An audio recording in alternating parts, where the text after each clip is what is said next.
Hi, everybody. Okay, so this is a bold I promised you from today.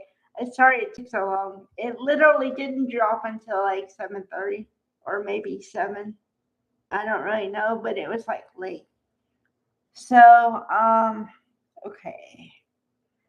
Well, I'm going to start with today's storyline and then I'm going to do spoilers because they always have spoilers at the very end. Okay, so coming off of yesterday's episode, the paramedics have to come in because someone called 911 because Eric I told you guys, passed out on the couch. And I said maybe it's just stress because when you have people literally fighting over you, that can't be conducive for someone's health. So, yeah. Okay. So we had like two paramedics, and they're like, "Are you okay?" So then Eric wanted to go upstairs to rest. So then they did everything upstairs. They checked the vitals. They said, "You're probably just dehydrated." So they gave him a lot of water and then something else in the water to help with the dehydration. I don't know. So, anyway, okay. So then it's kind of like the tale of two cities. Upstairs, Ridge and Eric. Downstairs, Brooke and Katie and uh, Bill. And let's just say it wasn't pretty because Ridge is trying to apologize now. In my estimation, a little too late about, well, I never meant to make you feel like you weren't enough or whatever. I just wanted the best for your health. I'm sorry that I didn't take what you wanted into account, yada, yada, yada. And I'm like, okay, whatever. And then Brooke is, how dare you? You know that you want to one up me because I'm your big sister and you couldn't take it anymore. So you wanted to steal. How dare you steal Eric away from the company and yada, yada, yada. And I'm like, these people are strange. This is the furthest thing from the truth. Let alone Eric. Apparently, Eric doesn't have any autonomy in this situation at all. Okay? Eric may be old according to age, but come on. He has his own mind. He knows what he wants and what he doesn't want. He's the one who offered to help Katie with her line and offered to work for her. She didn't ask him, she didn't beg him, and she sure as hell didn't steal him away from Forrester Creations. Okay, so while I'm getting pissed off about that storyline because everything is so asinine, um, the other storyline is what's going to happen between Will and Electra. Now, here's the key moment for this storyline. Which once again I called it.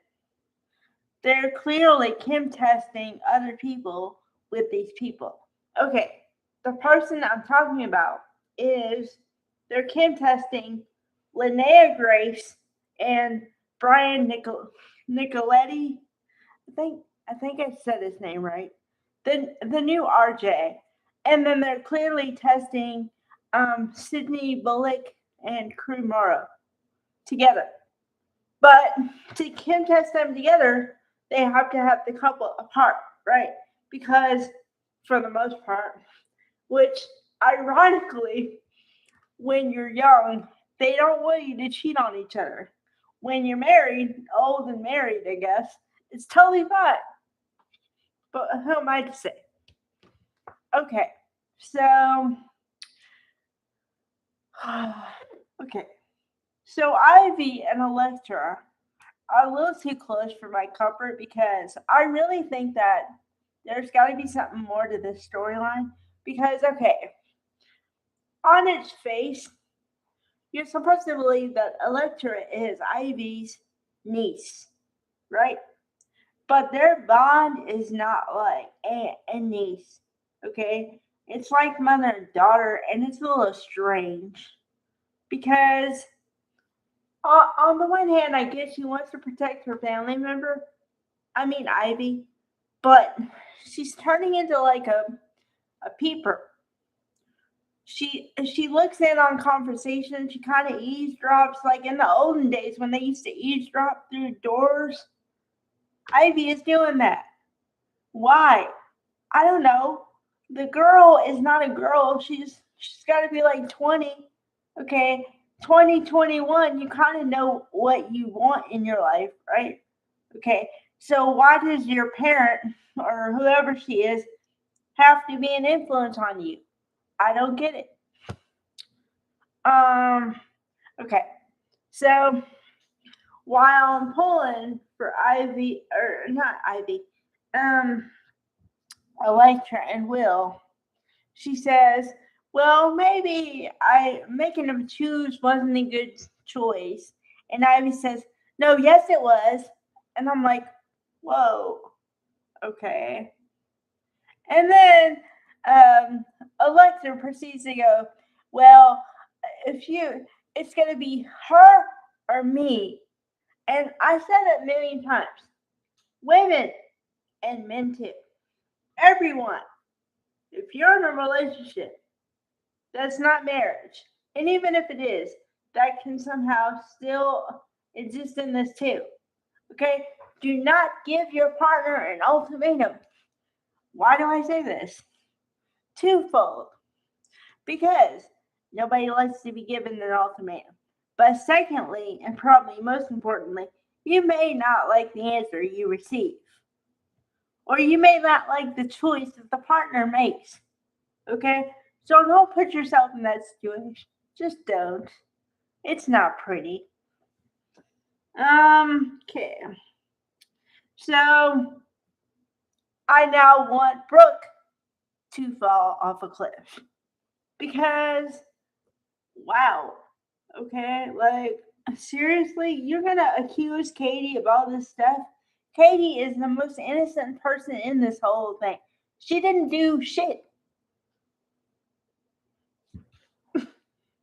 And this has nothing to do with the fact that I'm a Heather Tom fan.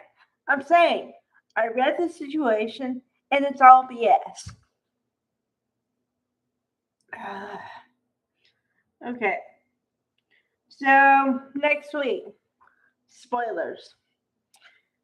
Like I said, they are going to contest Brian and Linnea because he says something like, well, if he's not willing to do whatever it takes to keep you, maybe he should lose you.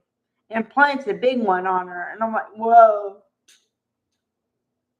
So, yeah. Did I see it coming? Yes.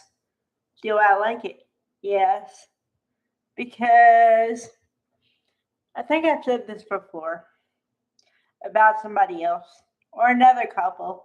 If the couple is meant to be in game, it really doesn't matter what they do in the meantime because they're going to be the couple that gets married like 3 times, and no matter what, they come together and they always end up together, a la Victor, Nikki, a la Jack and Diane. Pick a couple, okay? Like, there are a few couples in this world, Luke and Laura, although sadly we lost Anthony Geary, who portrayed Luke. But there are a few couples who, no matter what happens to them, they somehow find their way back to each other. So I will die on this hill. All right. Bye, everybody.